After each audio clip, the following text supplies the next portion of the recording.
I don't know. There are so many other prizes that are more money than they, but somehow you say Nobel. No. So, but anyway, so we are really trying to do whatever we can. Just first of all, to help our people, I must say that. Our priority. I said it in my Nobel speech. I said, don't give me this prize under false pretenses. My priorities are Jewish priorities. Jewish fears, Jewish hopes are my primary concern. But they are not exclusive. Not exclusive.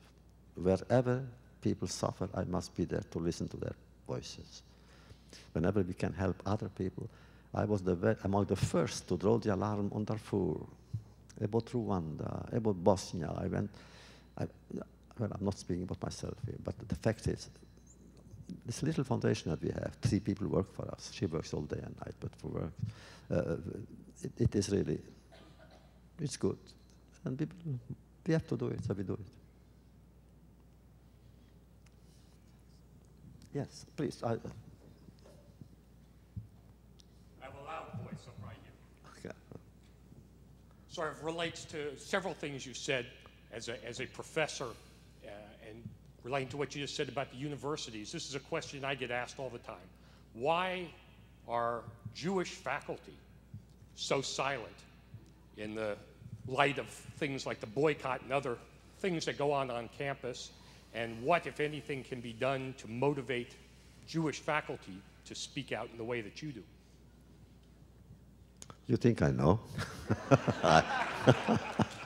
I have no idea. Believe me, when I see my fellow professors, I try to speak to them, and I don't know. One thing is something which we must know. We failed in one area.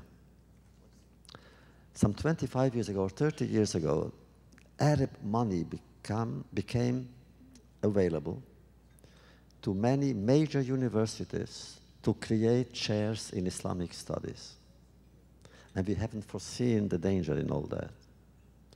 Georgetown and everywhere. The only university which refused the money was mine, Boston University. They refused that money. But you have so many now. Every center becomes an anti-Israeli center. And when they push anti-Israeli politics far away, too far, it becomes anti-Semitic. And therefore, we have not seen that. Maybe we should have an emergency conference somewhere, really. You have the means, and you have to ask people. In emergency conference on education, on emergency education. Education usually is a slow process. It takes years. But on emergency education, what to do precisely what you say. What do you do with those Jewish professors? But maybe there is a way. Please. Ellie. I cannot see. I'm over here. Where are you? Oh, yes. Hi. First of all, I'm tempted to say that next time you have a full-page ad, I know of a newspaper that will take it for even less than the New York Times. Gary, you know that what I think of you, newspaper. I invited you to Petra to be with the New York Times, right. With only major newspapers in the world. No, I appreciate it. You made reference earlier to Madoff. You said that he didn't bring shame to the Jewish people, but to himself. I wonder how that meshes, or if it does, with the concept of collective responsibility. I don't believe really in collective guilt. I never did, Gary. You know, I've never believed in collective guilt. It's an individual. Guilt or innocence are individual. To say that an entire people is guilty, I never believed in it. So therefore here too, I simply feel a kind of responsibility, yes, but not guilt, and therefore no shame. To call Israel Arevim ze baze. It's not ze laze, it's baze. It means something. We are all responsible for one another because we are all mixed with one another. And yes, therefore I'm responsible for any Jew who does anything. One of the great things about Israel, which I love, so many things, many people know that. In Israel, you know, there has been a decision made on the highest level that whenever a Jewish community, or even a Jewish individual, anywhere in the world is threatened and is not protected by the local authorities, Israel will send its people to help. The anti-Semitism in Argentina, Israel, whatever. I mean, that goes very far. And it creates problems because the local government say, come on, you can't come in and mix in our affairs. It's ours. But if they don't do it, Israel does it. Because Kol Israel Arivim Ze Baze.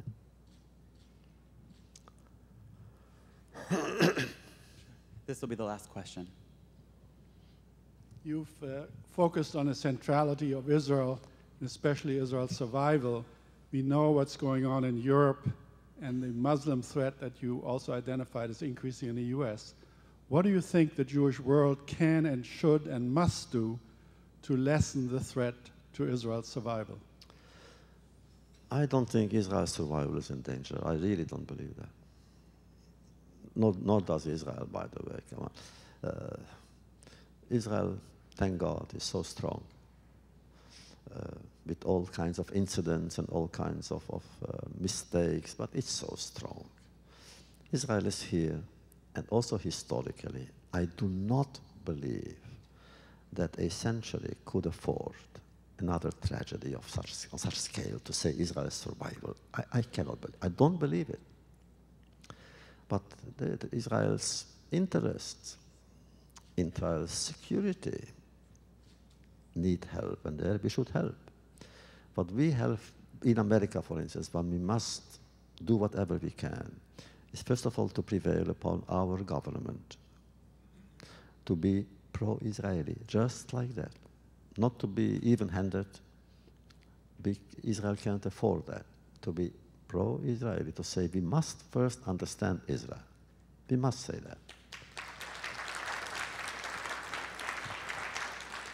Why? Because there is no other nation in the world whose existence is threatened. Show me any nation in the world that its existence is threatened.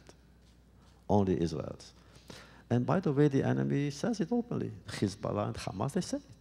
They want the destruction of Israel. It's in their charter.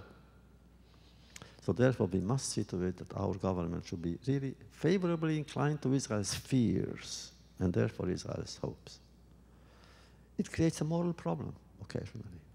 Do I want my hope to be based, anchored in and or on somebody else's hopelessness? It's a very good question. We cannot avoid it. But again, they would say, look, we have answers to that. And the answers must be human answers, absolutely.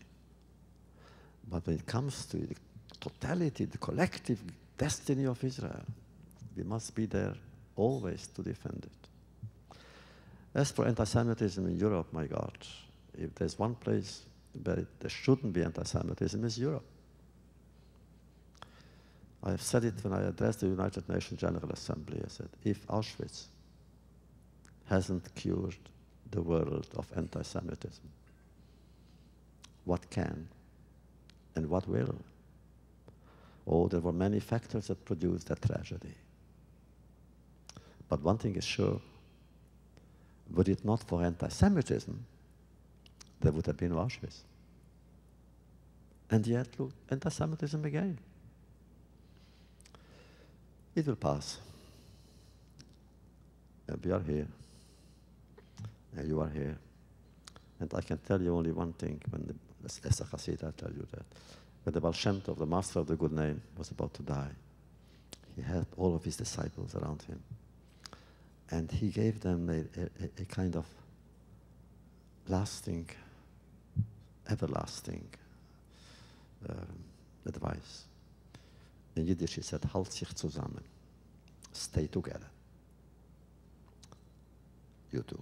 Stay together.